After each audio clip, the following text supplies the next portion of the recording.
We're a small group, and everybody can just pitch in, but just since we're larger than just a few, this is Ann Gothier, and let me welcome everybody to today's call. We will have an opportunity to go around the virtual room, and we're expecting 8 of our 13 grantee states to participate in this call today. This is our peer learning group on enrollment and retention. It's actually our 4th SHAP peer learning group meeting.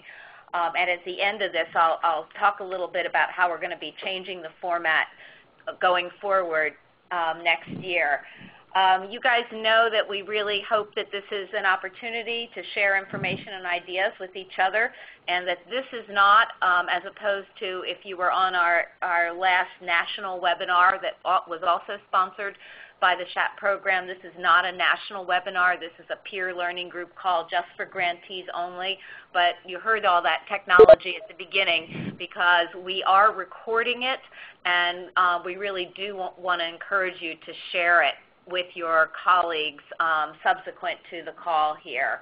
So again, I just want to offer the opportunity that if anybody has a problem with speaking on this call because it's being recorded and that's impeding your frank conversation, we really hope that you will let us know, and we'll figure out a better way to share when we're not in person. So just a few more comments of introduction so that, and before we go around the room, what we're going to do today is we're going to spend the first chunk of time, about 25 minutes, hearing from each of the SHAP states. So we're going to ask you about any recent developments in your programs related to enrollment and retention. We'll then hear from Maureen Hensley-Quinn, who is a policy specialist here at NASHP, and she's the Deputy Director of the Robert Wood Johnson Foundation program, Enroll. It was formerly known as Maximizing Enrollment for Kids. Enroll is now broadening its scope to other populations in addition to children. So Maureen is going to provide you guys with a treat, a personal overview of the recently released interactive web-based toolkit that NASHP developed, and it's designed to help states identify strengths and weaknesses in their current systems to enroll and retain children in Medicaid and CHIP, and to highlight improvement opportunities. We thought that even though a number of you are focusing on adult populations, there are just so many translatable lessons, and I know that Enroll will be broadening this in the future to include other populations. And some of you asked, is this appropriate for us? And we think it's very much appropriate as you're all thinking about enrollment and retention. So after Maureen's presentation, we'll ask specifically New York and Virginia to share their thoughts and experiences on the tool, because they are actually Enroll states, and we'll have time for some other questions. So I have a feeling that you all do know the ReadyTalk platform that we have used numerous times. I really think that here we have the opportunity to actually talk with each other using the phone. I'm hoping that you're all logged in both on the phone and on the web-based link that was sent out with the agenda on Friday. But we do want to encourage you that if you have any question, that while somebody else is speaking, whether it's one of your peer states or whether it's our guest speaker Maureen or one of our reactor states, please type in the chat box, because then Chris and I, who are sitting in our DC office, Kathy Whitgert on our team is in her Boston office at the time, and Christina Miller is unfortunately homesick today, but I assume she's plugging in from there. In any case, Chris and I can see it, and then we can make sure that Maureen or Steve or Ann Volpel can respond to your questions. So with that, let me actually walk us around the virtual room based upon the states that we're aware of here. sometimes I try to get clever and try to go in reverse alphabetical order, etc. But I'm not quite organized to do that this way. So I'm going to actually go in state alphabetical order. I'm going to save. Going to let states New York and Virginia say hello that you're here, but we're going to wait for your updates until you speak later. So with that, let me also first see, do we have Shadak and Hersa also on the phone? Yes, this is Elizabeth from Shadak. Great. And do we have either Fred or Michelle on? Not yet. The benefits of recording. If they're busy with something else, they'll be able to listen, and they definitely do, by the way. So why don't we go with no further ado to Colorado. I think we have Megan on from Colorado. Yes, this is Megan Wood from Colorado. I chatted with Kathy Whitgert earlier this week, and she encouraged us to give just a brief update on a project that we're doing that's not necessarily tied to our SHAP grant, but the Colorado Health Foundation is spearheading it, and we are part of the advisory committee, and they're doing an enrollment strategic assessment on our current situation and how we are going to tie into the Affordable Care Act. And the assessment that they're doing will be delivered to the new governor and will be open for public viewing in mid-January. So that will, it's assessing our current CBMS situation and our MMIS situation, and recognizing that we're really constrained now, and that we are going to have a bunch more eligible folks that will be drugged through the enrollment system and eligibility system, and how we're going to be able to handle that. And they're giving us some options and recommendations on what we can do to make us a more robust system and state to sync up with the Affordable Care Act. So that sounds like a terrific resource. One of the things that we will want to do, if it's okay, it sounds like it will be available to the public. Could we ask you to share this through our listserv with your SHAP peers when it's available, or actually you can get to Kathy and she'll make sure, we will make sure that happens? Yes, definitely. Great. Okay, I just moved my list away from me. Thanks so much, Megan.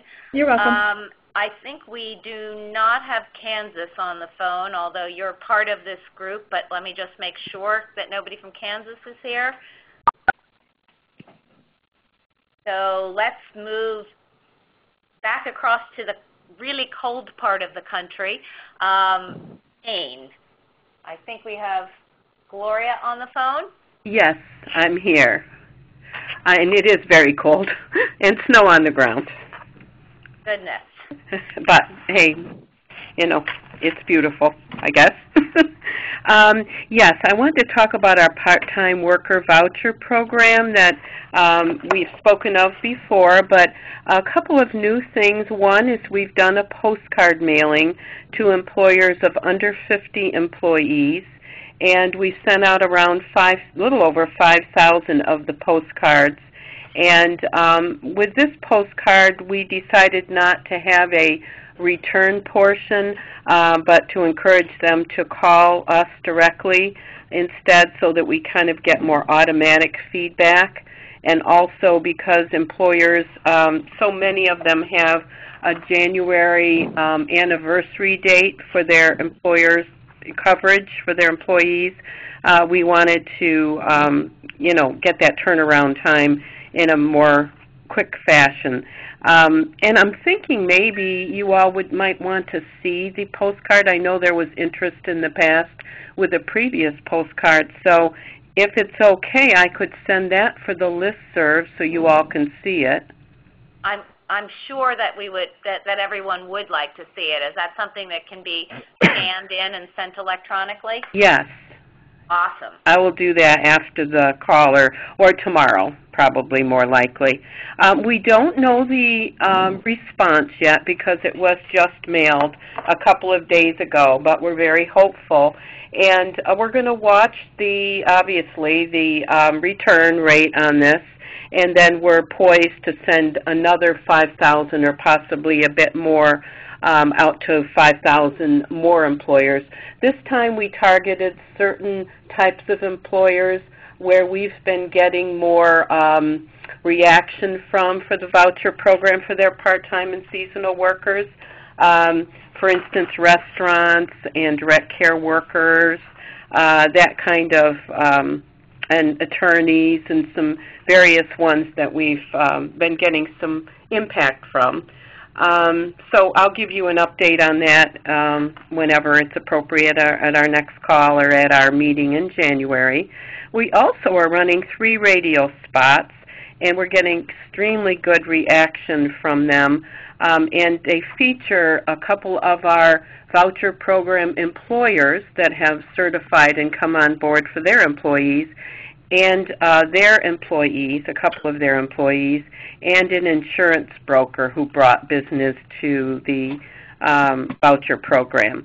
And once again, a little too soon to know the output we're going to get from those, but the reaction to them is extremely good. I happened in my private life to go to one of the restaurants, and actually the server was one that was a featured person, and she was telling me how many people have mentioned that this restaurant and how they're giving the coverage to their employees, and it's impressed them as individuals. So, wow.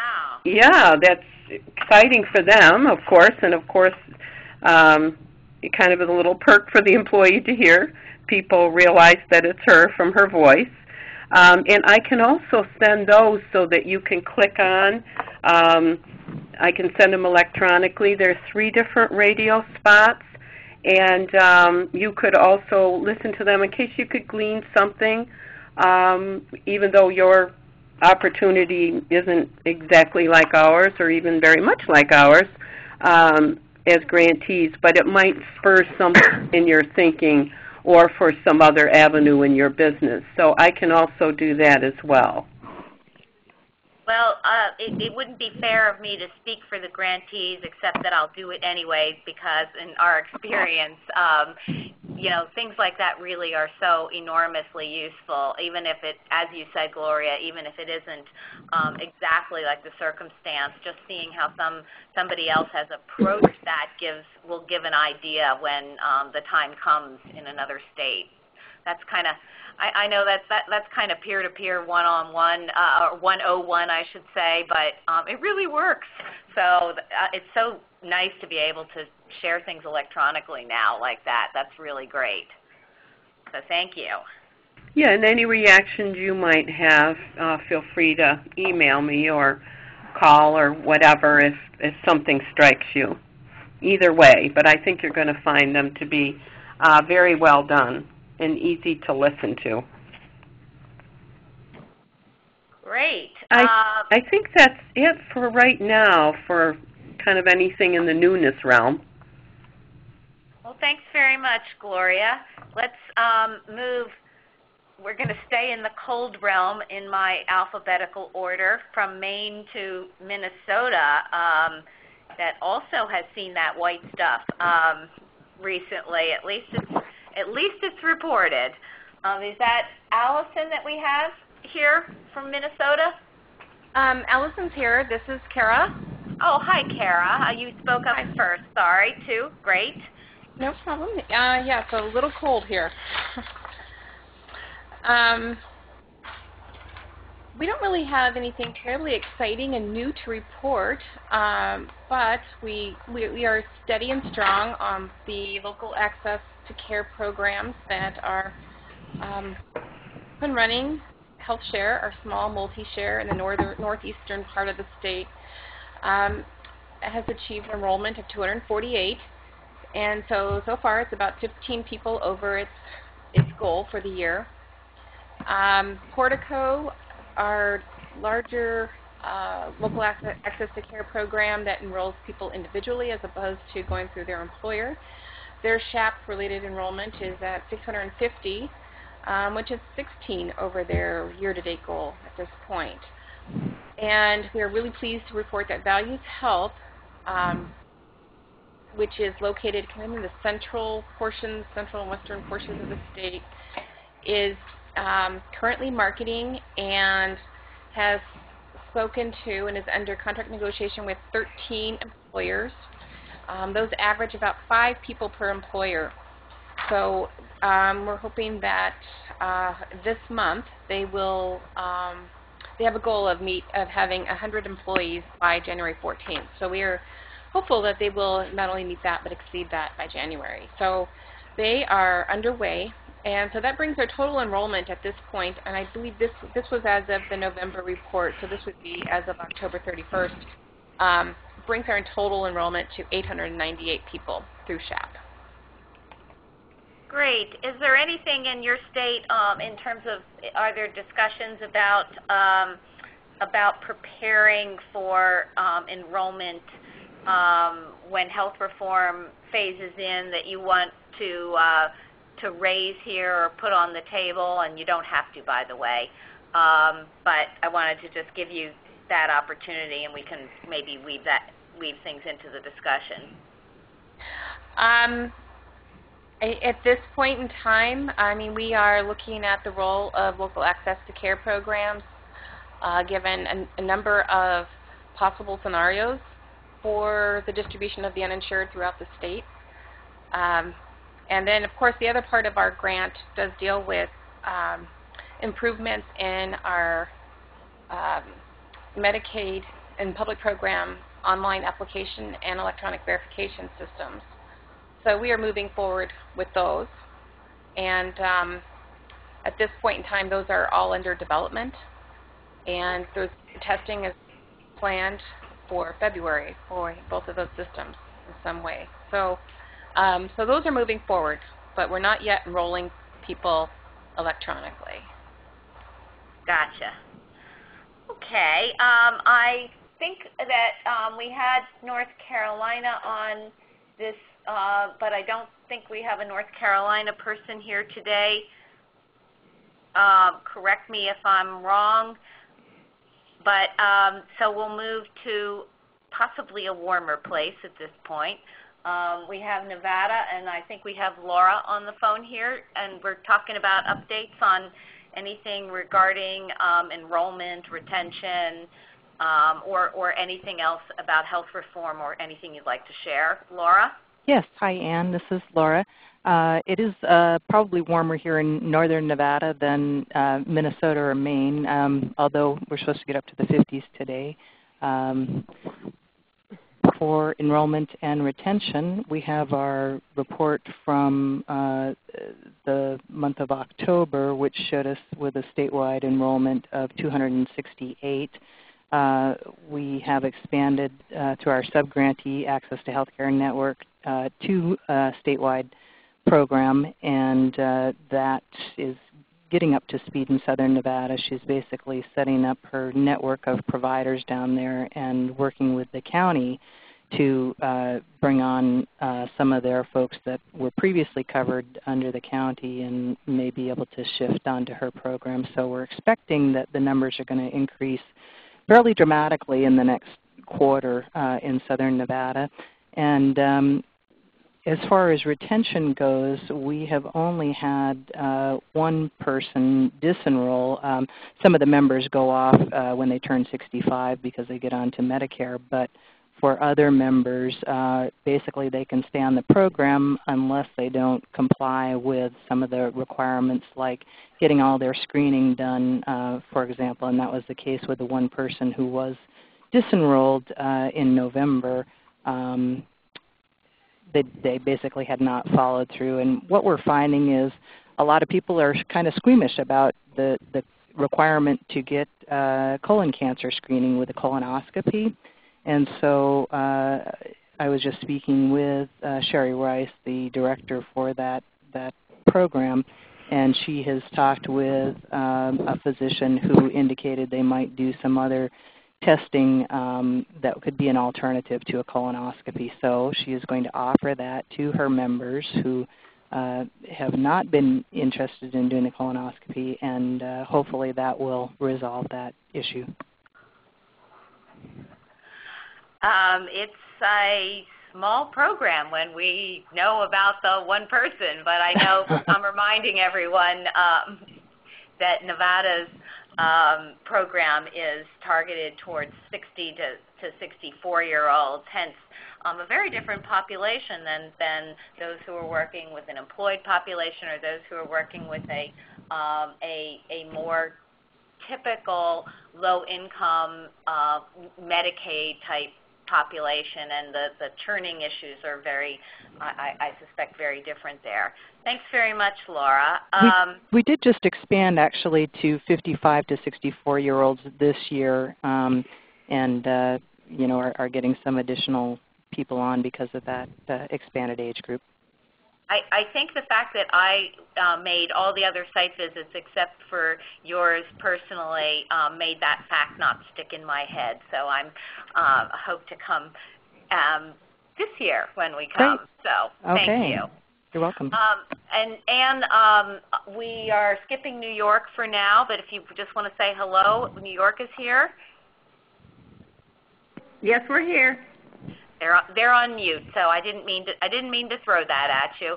Right. And we can't alphabetize. I said North Carolina before Nevada, so it shows there's always room for improvement. But let's move next to Oregon. Who's here from Oregon? Steve Novick is here. We might have others as well. Hi, Steve. How are you? All right. So updates from Oregon.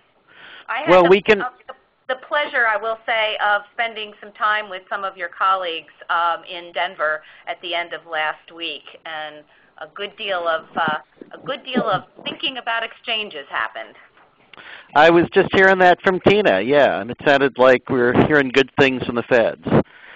So we can report that our Healthy Kids program has now enrolled about 70,000 kids, which we're very pleased with. And we just revamped our application with some help from the Center for Health Literacy, help which was paid for with SHAP funds, which we appreciate. We hope the application will be easier to understand, and also we have reduced the amount of documentation that we're requiring from people. We're going from asking for up to 2 months' worth of pay stubs to prove how poor people are to one representative pay stub, which is what New Jersey does, which we think will dramatically reduce the rate of pended cases and reduce workload for both clients and caseworkers. We just had a meeting with our upper management on whether we should adopt some of the retention policies that Louisiana has adopted. For example, one of their major innovations is administrative renewal for people who, when they applied, were below 75% of the income threshold for the program in which they were enrolled. And that has dramatically reduced the amount of work that they do on renewal, and it's also dramatically reduced their churn rate. And our top management agreed that's something worth looking into. We want to do some additional research to make sure that that's not going to have result in an increased error rate, and also try to figure out the potential budget impacts, but it's definitely something we're interested in. So those are some of the things we're doing. That's terrific. I know that Louisiana is a model on retention. I'm to be honest, the people in Louisiana are really working hard, and they have been. Well, they always have been, but there's really been quite a rebuilding since Katrina. But it's really cool to see them being a model in this area, I think. So Oregon is picking up something from the Deep South, which is really very interesting. I wish when we cut to the grantee meeting, who's ever there, I'll show you the visual that I learned from the folks in Oregon, which is the dual come on in and no, we don't want you. Traditional, so I can do that in a visual way, but it's a traditional mindset of enrollment and not even so much thinking about retention. And I really think that this is starting to change as we move towards 2014. So that's pretty cool. Thanks, Steve. Now, Steve Horan, you are on the line, I see, which is wonderful. You want to say hi, but then we'll let you speak as a Max Enroll state as well after Maureen gives her presentation? Sounds good. Hello, everybody. Good afternoon. Do we have, and I think the only remaining state on here that hasn't spoken yet is Washington State. I see Randy has signed in. Yes, I'm listening in. So the update from Washington is we're very excited that we are ready for our coverage to begin January 1st. The brokers have been working hard on bringing those applications in. We've noticed an increased call level from the brokers on questions, ensuring that they are getting folks signed up using the forms correctly. So we're excited about that. Terrific. And Beth, are you finished the meeting that happened today? No, Beth is off doing that, so I'm listening in today on her behalf. Great. Well, we corresponded through the night, so hopefully all's going well there. Yeah, she very much appreciated you sending her some more information. She shared this morning that she had received some more information from you, so that was very helpful. She was very excited. Good. So thanks. Well, great. So thanks everybody for the updates, and we're right on schedule. I now have the pleasure of introducing today's guest speaker, my colleague Maureen Hensley-Quinn. I think as I mentioned earlier, she's a policy specialist at NASHP and importantly is the Deputy Director, that's a new promotion, of Max Enroll, the Robert Wood Johnson Foundation funded project. Max Enroll works with 8 states to cover eligible but unenrolled children, and 3 of those states, New York, Virginia, and Wisconsin, are also SHAP participants, and we will get the pleasure of hearing from 2 of them today with their experience with this pretty interesting tool. So a little bit more about Maureen. Prior to joining NASHP in March of 2007, she's almost been here 3 years. She was the medical specialist in the Community Transportation Association of America. She received her bachelor's in political science from Merrimack College in Massachusetts and her master's in public affairs from the John McCormick School of Public Policy at UMass in Boston. I received my master's from UMass in Amherst, something that she and I have not shared till this moment here. So, Maureen, let me turn it over to you, and thanks so much. Maureen is Deputy Director, and they're doing their National Grantee meeting starting tomorrow, so we really appreciate her taking this time. Well, thank you so much, and really appreciate joining this call. And I was lucky enough to be here to listen to some of your updates. It's really cool to hear what you're all doing. So I think we've gone over the Maximizing Enrollment for Kids program with the SHAP group before, so I'm going to run through my introductory slides quickly, but just wanted to frame our tool, and in order to do that, it helps to understand where it started from. But so I'll give you a quick overview, and then we'll go on a little toolkit tour, and then happy to take questions, but excited to hear that New York and Virginia are on the line as well. So very quickly, we can move to the next slide. Just as a reminder, Maximizing Enrollment for Kids, which Ann did mention we are going to be shifting to a broader scope. very soon, and we're announcing that at our grant team meeting this week, but we've been leaking the information as we've gotten the opportunity to. It is a $15 million Robert Wood Johnson Foundation initiative, and the goal of the program really is to move the needle on enrollment, and in doing so, document what works. There is an ongoing evaluation piece that is tracking how states are doing with their enrollment, and we're measuring those up against their policy improvements as we go along. There are 8 great grantee states, and those states are on this map that you'll see in front of you, and we began in February of 2009. We began the program with a diagnostic assessment of all 8 states. It really was an intensive effort that all 8 grantee states were active and participated in throughout. It was about a 9-month process.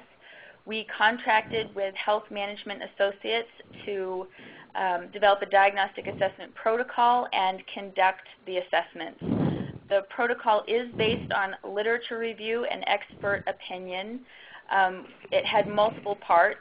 We first collected a lot of background information from states. Then we asked the states to develop their own process maps of both enrollment and retention processes. And for states that have separate CHIP programs, they had to develop both enrollment and retention for Medicaid and CHIP. And then we were part of a 2-day site visit with HMA to talk with state officials directly and stakeholders in the state. And then we were using that data, the data we collected and the data we collected during the site visits, to identify strengths, challenges, and opportunities within systems, policies, and processes to lay the foundation for the work that we've been doing with the grantees.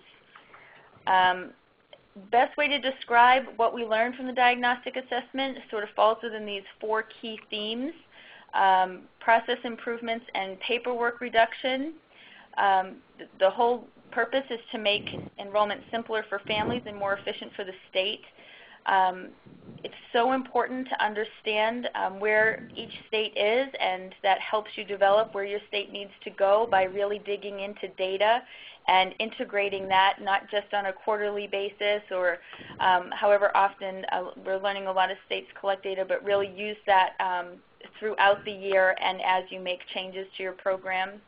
Leadership is extremely important, as many of you know, talking about, and leadership can fall within a broad scheme. It's not just the governor, but it's also in your agency, coordination with other agencies, and the culture within your state that goes all the way down to local offices. And then very importantly, consumer and community partners and how engaged stakeholders are. All very important. We built on our assessment findings to create improvement plans with each of the 8 states. So last year we brought them together for their first grantee meeting, and we dug into the reports that came as a result of the assessment, and we plotted out what their goals were going to be and their implementation strategies to target the areas in which the assessment identified could be improved upon. So they've been working on those goals since that time. And then states next created yearly work plans. So they're in their 2nd year. We're getting ready to move into year 3. The Self-Assessment Toolkit expands the assessment opportunity to all states.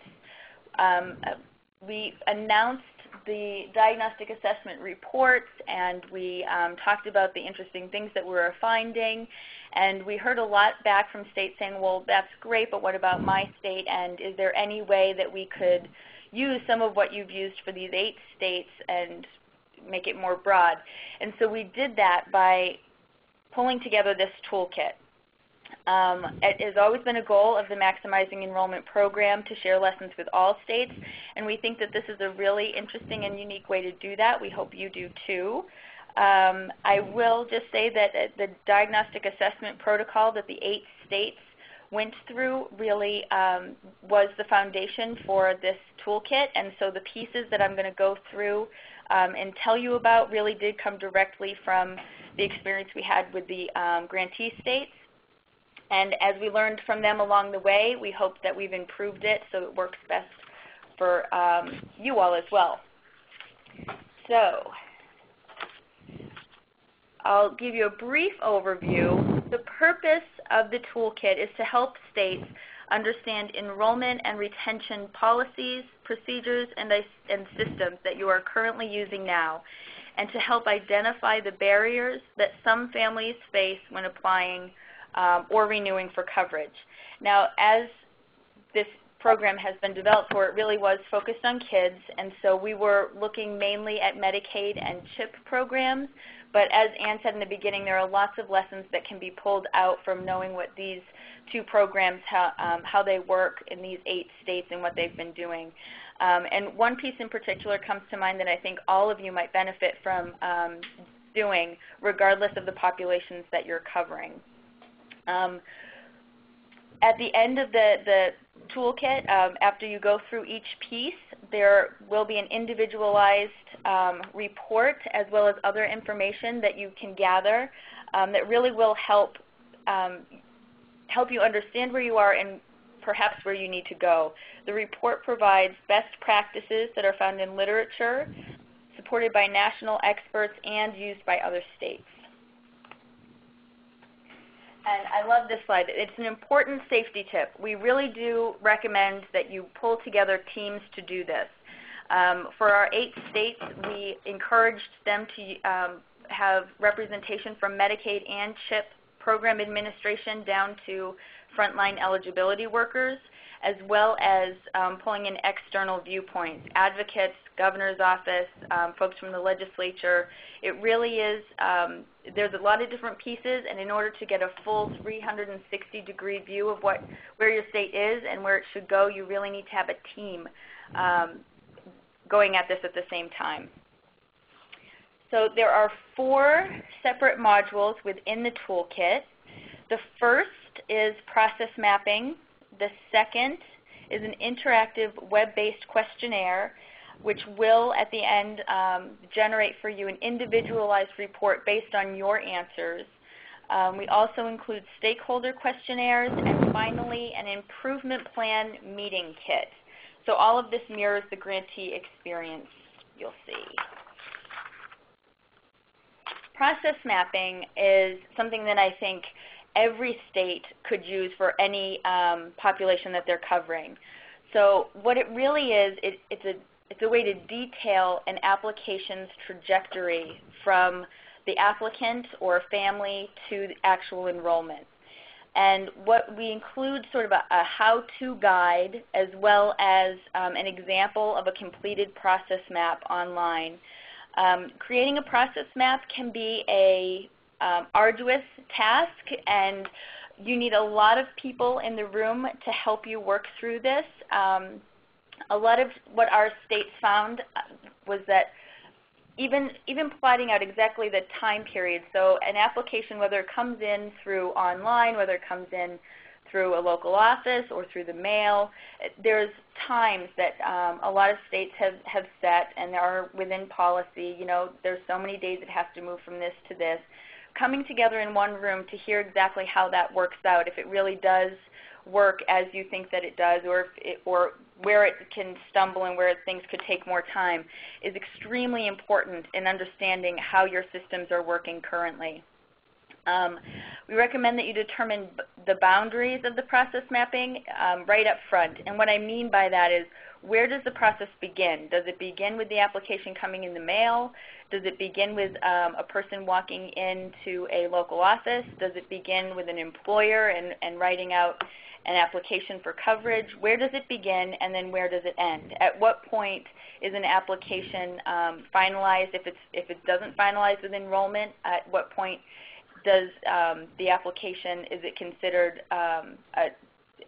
whether it's enrollment or whether there's a reason why it hasn't come to enrollment? What happens? Where do you consider that to be an end point? You need to determine that before you start plotting it out for your process maps.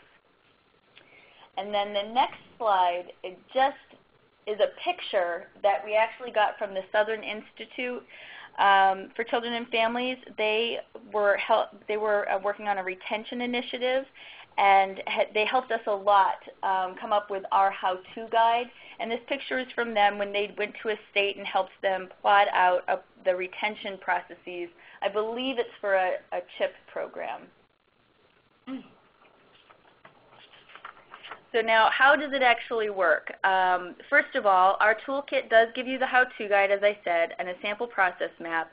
What you'll also find on there is a link to software that can help you create a process map electronically. I will say this software is a Microsoft software. It's called Visio. We are not definitely saying that you should buy it. It is for purchase, but it is also available for a trial download for 60 days, and that's what most of our states did. They downloaded it for the 60-day trial period, used it to help plot out their processes. And I mean, some of our states have gone back and actually, since it's been 2 years, they've redone their process map. So it may be worth the investment for the software, but we're just putting it up there so that you don't have to look around. And then, as I mentioned, it really does need to be a team activity, and after it's all said and done and on this piece of paper, your team should review it together. The next piece of our toolkit is the interactive web-based questionnaire. The questionnaire is filled with specific questions that mirror our diagnostic assessment protocol. It is intended also for a state team. There are questions that are divided between Medicaid and CHIP. If in your case you're dealing only with adults that have no interaction with CHIP, then by all means skip. You don't have to answer those. You can just answer it for Medicaid. Or if if Medicaid and CHIP don't align well with what you're doing, even just reading through the questions to understand sort of where we're going, what we're suggesting, you look at and you think about, and what questions, particularly for data and what are you collecting, what should you collect, what do you know about your program. It really will help just reading through them. We got a lot of feedback from our states that even just getting the questions and then realizing that they couldn't answer them, or that they could only answer half of the question, was more helpful even than us getting the answer. And you'll see, I won't go through these in detail, but there are 6 target areas, and I think there are many of these that will that relate a lot to what you're all doing as well. So I also included a couple of screenshots just so you get a sense of the toolkit and what we're talking about. So this page right here is where you'll go for just a brief introduction. And right down there at the bottom on the left, the click here button, there is a login that we're requiring states to use. And the reason we're requiring that is because we were told by the vendor who helped us pull all of this together that in order to have a start and stop function, then we needed to have a login.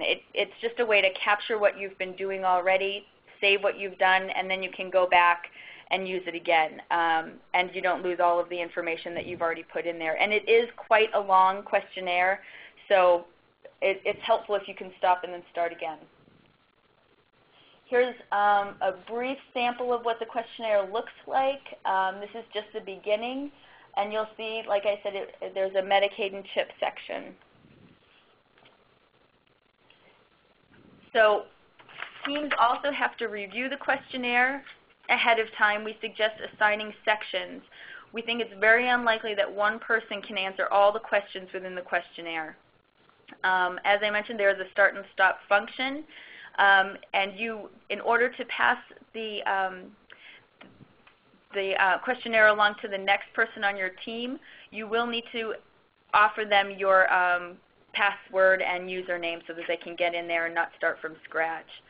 After the answers are all inputted, you will get a detailed report that is individualized based on your responses to the questions. The next module is our stakeholder questionnaires, and this is geared toward 5 audiences, which may work for some of you, but I believe there's probably audiences that we didn't include that would be helpful to what you're doing, like, for instance, employers particularly. But I still think it will give you a good sense of what you could be asking, what kind of feedback you want to be getting from the stakeholders that you're working with. And I just included a quick screenshot. This is a sample of a questionnaire for advocates and community-based organizations. We suggest that you send them out, but if there's any way that you could have people send them back anonymously so that they're not necessarily identifying themselves, that would work out best. When we did this with our grantee states, we went out and in site visits had conversations with stakeholders where in some cases the state joined and in some cases they didn't. Next slide is how they work. So they'll fill out questionnaires, provide it back to you. As I said, best to try to do so anonymously to ensure honest feedback. And then the state team should use the feedback as a set of data points to provide input to their final understanding of the state's strengths and challenges to incorporate ideas into the improvement plan. Which comes next, our improvement plan meeting kit. It's a how-to guide for the post-assessment stakeholder meeting, which we suggest everybody pull together after going through, even if it's just you can do this a la carte or all together, and even if you just do the process mapping, it would be really interesting to bring stakeholder groups in so that they can understand the process. The kit includes a checklist, a timeline for planning the meeting, an improvement plan template, and a work plan template. And the next is just a screenshot of the meeting kit so that you can just see. It's really easy. The only thing that requires a login is the grantee interactive questionnaire so that you can save it along the way. The rest of this information you can access without having a login. So the improvement plan meeting. It might seem like an afterthought, but it is truly helpful to bring all of these pieces together and include stakeholder input and feedback.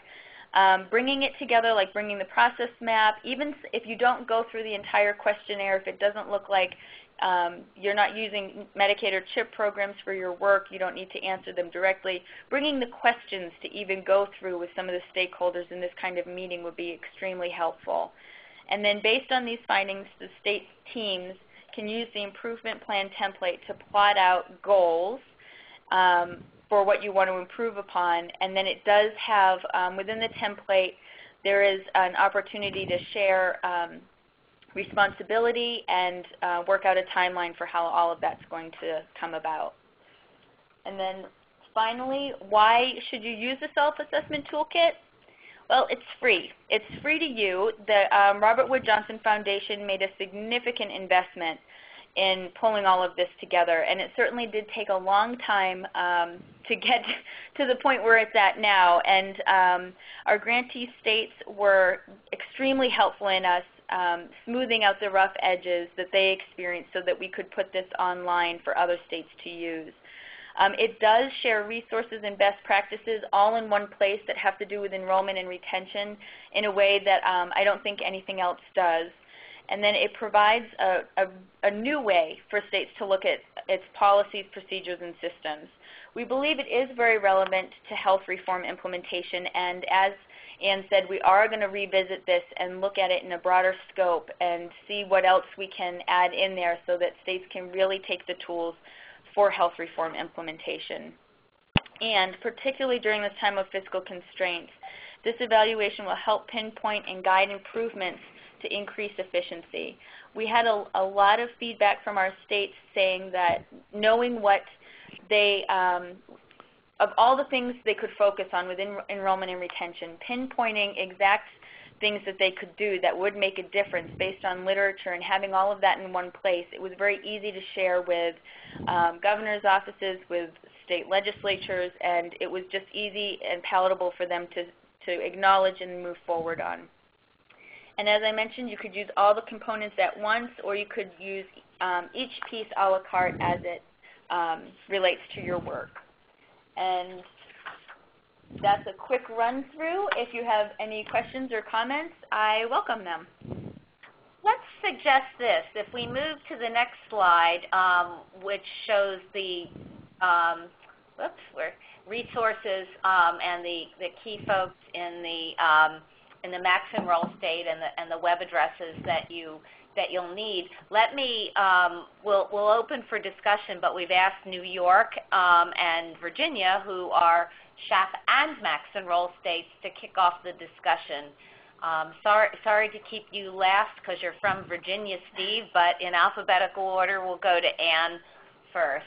And anybody, please be happy to raise your hand electronically or type in a question. Ann?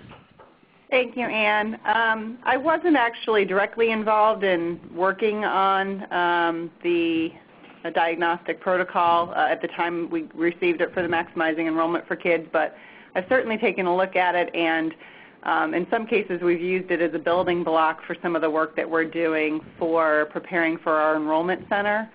So I think the areas that we found most helpful was the process mapping.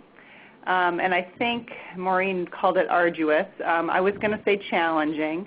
I actually did participate in some of this in this process, and we've built upon that as we've been planning for the enrollment center, developing additional process maps for various different processes as part of our enrollment and preparation. So I think what it's done is really offered us some insights into systems limitations, into workarounds that have been developed by district workers, county workers, or state staff, or whatever.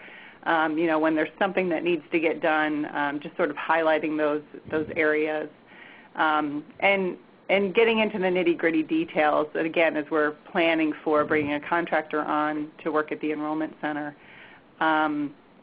Additionally, as we've been going through that work, we've eliminated our face-to-face interview requirement, and we revamped our application to try to address that so that the questions are easier for somebody to interpret as they're trying to complete the application themselves. And we're also kind of thinking about processes and policies that may need to be revamped when we don't have that that face-to-face interview for an application. So sort of all of those things together, I think, have been helpful. In terms of the other things that we learned from it, I think it reinforced a lot of what we knew, I guess, and especially in terms of our challenges in getting good data on which to make policy recommendations and to base policy decisions. So it's spurred us to continue to work toward the goal of improving that. And I think as we look forward for health reform and trying to identify areas where we know there are limitations to our existing systems and our ability to get good data, we're certainly taking note of that, and as we look forward to the new systems that we hope to have to help us with health reform, we're trying to make sure that those things get incorporated, if we're able to get new systems. So I think you also wanted us to comment on some of the changes and updates in our enrollment and retention, if this is the time for me to do that. Sure.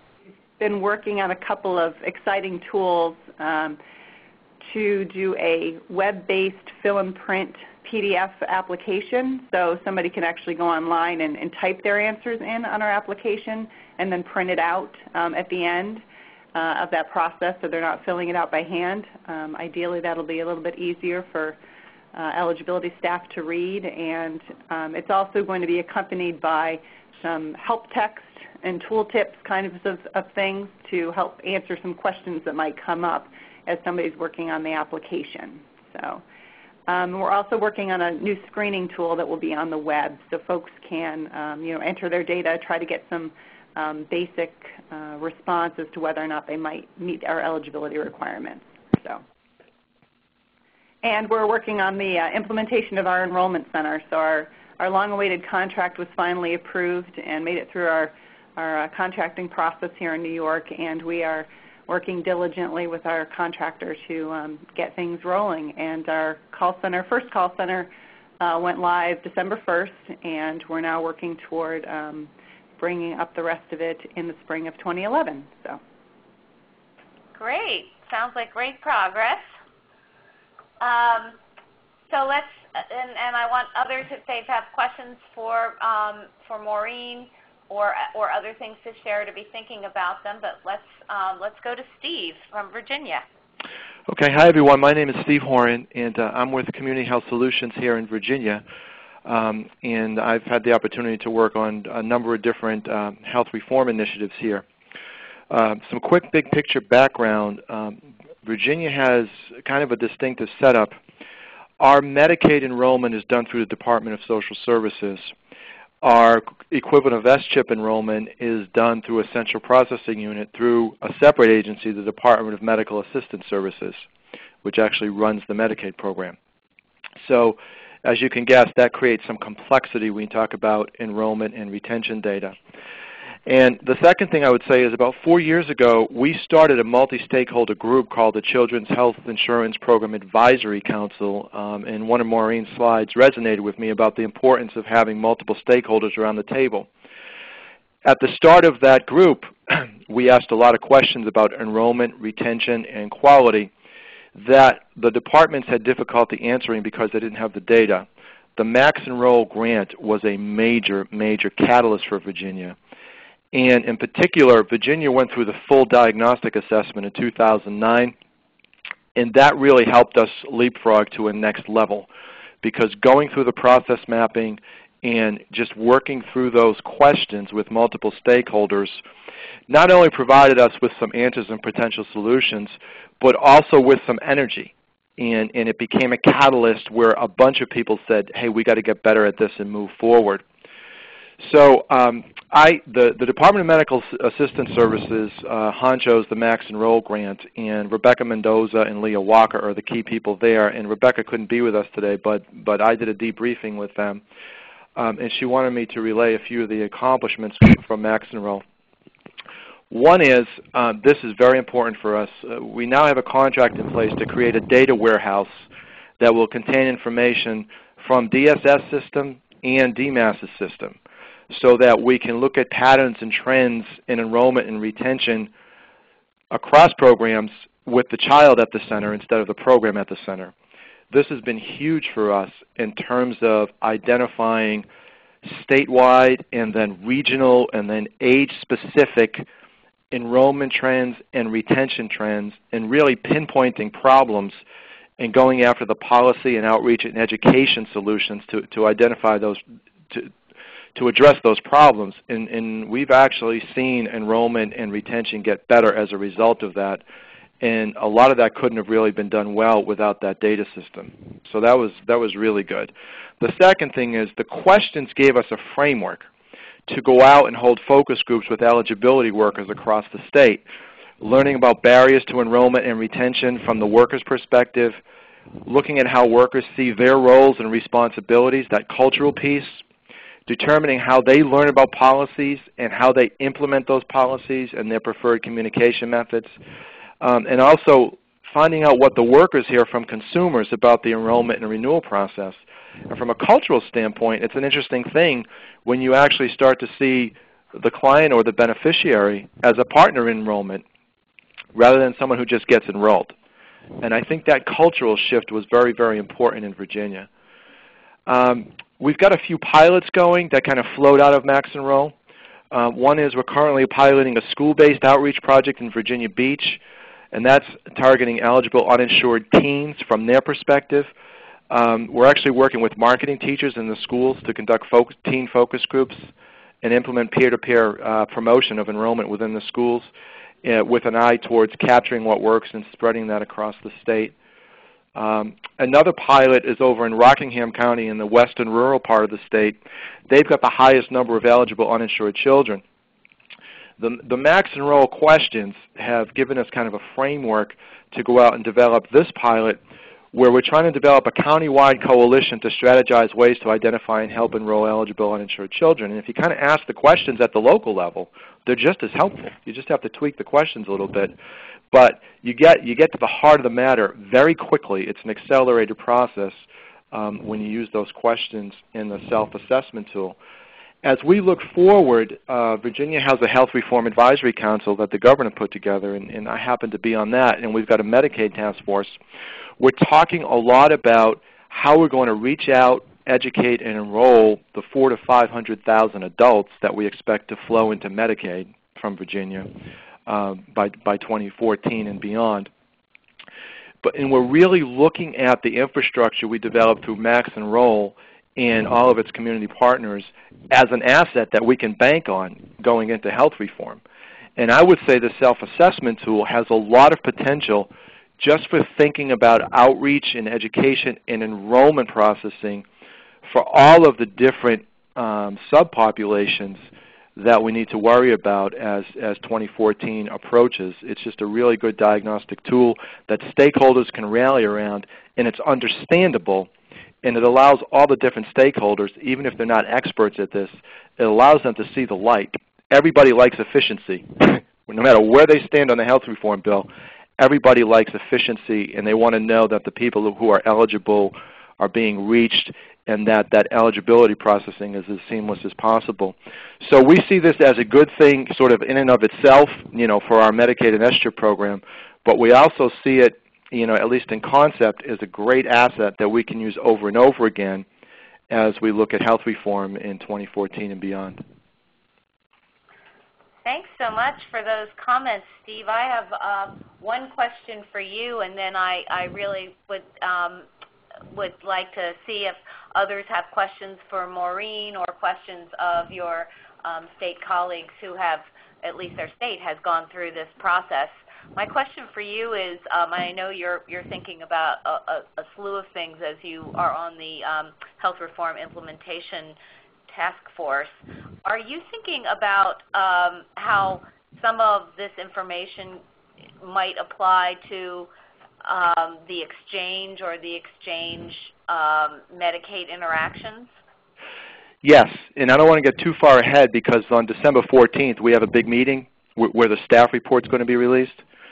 But I can tell you, in the meetings, what we're realizing is if you've built an infrastructure for outreach and enrollment around Medicaid and SHAP, you really just begs the question. You have to try to leverage into that, for this next phase. And obviously, you need to do that in the context of the exchange. Great. So now we have a chance. I see no electronic hands, and at the moment I see no electronic questions. You actually, if your lines are all unmuted, somebody can in fact speak up, but if you raise your electronic hand, I can call on you. Do we have any questions? There's a lot of material, and it's a nice personal preview. And that's one of the things we're delighted to have colleagues working on programs that are relevant because we get first dibs in terms of bringing these resources to you as SHAP states as well. I see one question for Maureen, which I think is a great one. How many hours did states typically dedicate to completing the assessment? Do you have information on that? I'll just say I know that, well, I don't know how many hours. It took a really, really long time. And the different pieces, so process mapping alone, we suggested that states set aside to sort of kick it off and get started, like an afternoon or a morning, like a 4-hour block, just to sort of dig in and really get down to the nitty-gritty details. And I think most states did try to do that. Finding like 4 hours is incredibly difficult, we realize. But after they did that, after they had that initial time together and really dug into things, I think it's easier to go through and then do the questions on the self-assessment questionnaire. And as I said, so there will be different pieces for different people. We were also told that having one person sort of coordinating all the work around this is incredibly beneficial, and I think that's what most of our states did. But so as far as ours, I'm not really sure, but I know that it took a while. But I will also say this, that there's no timeline. You don't have to complete and finish it within a certain period of time. As I mentioned, our states have redone their process maps as they have made changes because they felt that that was an important thing to keep up to date. And then the self-assessment questionnaire, you can go back afterwards as things happen and change different things as it pertains to the changes you've made. So I guess I would say it's a big job. We're not trying to say that it isn't, but if you include a team and coordinate from one point, it's definitely doable. Well, Kathy asks whether the states, to your knowledge, Maureen, and I guess Ann and Steve can keep you honest on this, have released the results of the assessment publicly, and if so, what's been the reaction? Well, we released the reports publicly, so yes, they're public.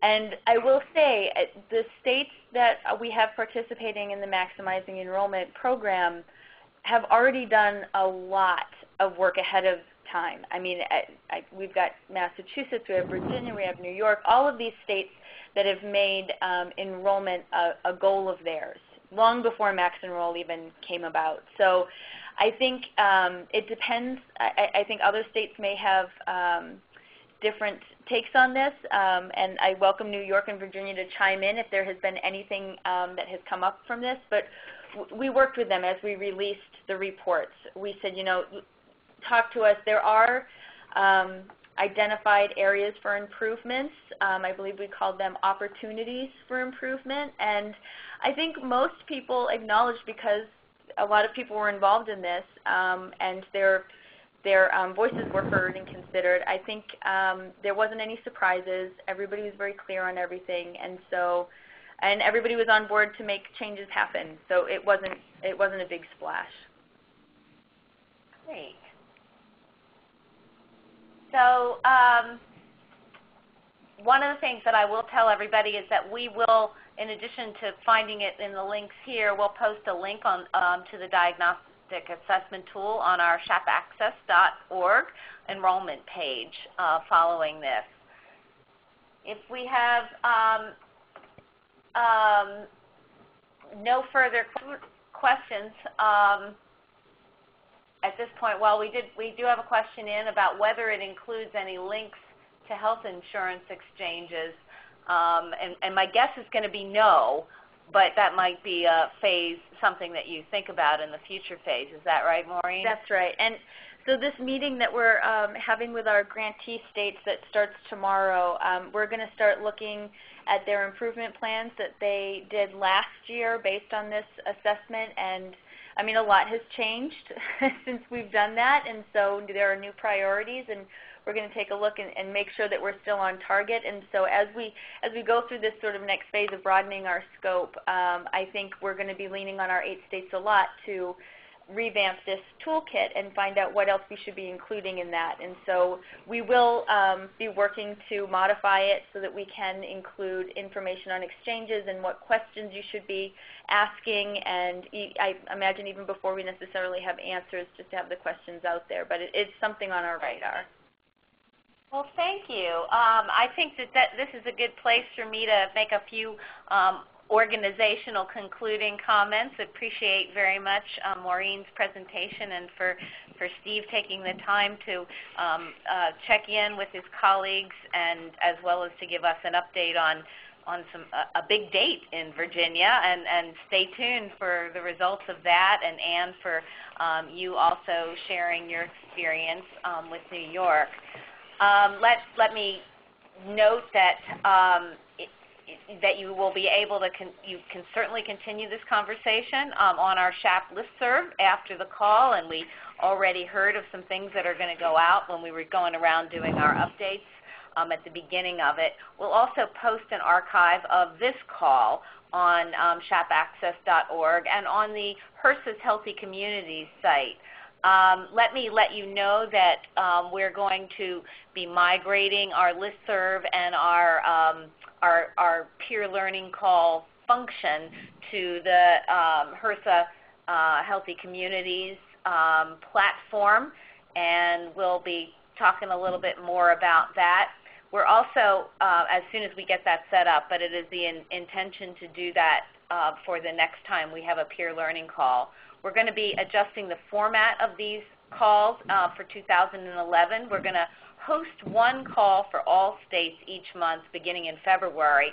And the way we're going to do the topics is not necessarily along the lines of the 4 groups that we had in the first year, but they're going to be, we're going to select a topic developed from some incoming technical assistance requests or other areas of interest raised by you, our grantees. So we're going to calendar the dates ahead of time, and that's going to happen soon. And then we're going to actually announce the topic itself several weeks in advance of each call. I know for those of you that want to get multiple participants or perhaps some of your key stakeholders to participate, it's difficult to schedule them within a couple of weeks, but you will have them on your calendar, and we're trying to be as nimble as possible to be responsive to things that more than one of you want to discuss. I want to reiterate, we do expect at least one person from each team to participate, and really do hope that you can add other teammates or partners as appropriate. We're trying to make this a little bit more fluid and to respond more nimbly to issues as they arise, and we will really welcome your suggestions for topics to discuss on these calls. We hope that you've marked your calendars for the next all-grantee meeting. You got registration from Fred today about that, and there's a link both to the registration for the meeting and to making your hotel reservations at the Georgetown University Conference Center. It's going to be January 12th and 13th, and there's a group code, State Health Access, that you're going to need to get the government rate there. So let me, as always, point out some other resources. There is the shapaccess.org, and there is the state reform .org that NASHP is doing with support from the Robert Wood Johnson Foundation. You will find on statereform.org a number of resources. They are all state developed only, and you guys, I think, know by now that we have 10 priority areas, actually 11 priority areas. 11 is the overall strategy. And we organize the resources according to those priority areas, but also we have by types of resources. So there is one on state-developed eligibility and enrollment resources, and soon some of you are on a listserv for this site saying what's new, but soon there will be the opportunity for anyone who would like to sign up for that. It's a technology thing. It's coming very soon, and we will be letting you know to make sure that you can tap into that resource as well. I need to report to you that Sonia Schwartz is not able to participate as a key member of our SHAP team any longer because she's devoting all of her time to state reform, but she contributes substantively when we brainstorm, et cetera. So we'll get the benefits still of her work, but not quite as directly. We are also very close to hiring somebody to replace Jenny May and hope to announce that at the January meeting. So with that, here we are, and we are so pleased that you could join us, and we really appreciate Maureen's guest appearance. And let us know any questions you have, and in the meantime, have a very happy holiday season from all of us here at the SHAP team at NASHP. Thank you all. Take care, everybody. Thank you. Thank you. Bye. Thank you. Please stand by.